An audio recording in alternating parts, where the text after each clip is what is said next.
The break-even age is the age a recipient would have to live in order to benefit from delaying their Social Security income beyond the early start age of 62. And Doug Lemons was a former Social Security executive, and basically what he said is that based on tax implications, inflation rates, the rate of return on investments, the break-even age ranges from 81 to 87.1 years old. So what that means is if you're 62 years old, and you knew for sure that you're going to be dying before his earliest break-even age based on changing around these variables. So depending on the variables, that's why we have kind of a range here between 81 and 87.1, is because he provided a study that studied a lot of different potential options.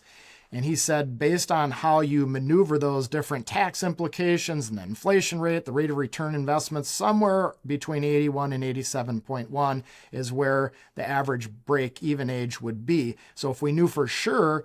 you were going to retire at 62 and start taking Social Security rather at age 62, and you knew you were going to pass away at 78 years old, well, since that's earlier than the earliest end of the break-even age, it would make sense to take your Social Security earlier. But if you knew for sure that you're going to live to 100 years old, it wouldn't make as much sense to take it at 62. It'd make sense to take it at one of the later age, possibly even as late as age 70 in that example, because we knew that you'd get that higher amount that you get by delaying your Social Security for many, many years into the future, which is why it would make sense to delay it. So again, if we knew you're going to live to a really, really long age, and we knew Social Security was going to be intact and pay out at the amounts promised today, it means that it would make sense to delay taking Social Security at a later age if we knew you were going to live past this break-even age range.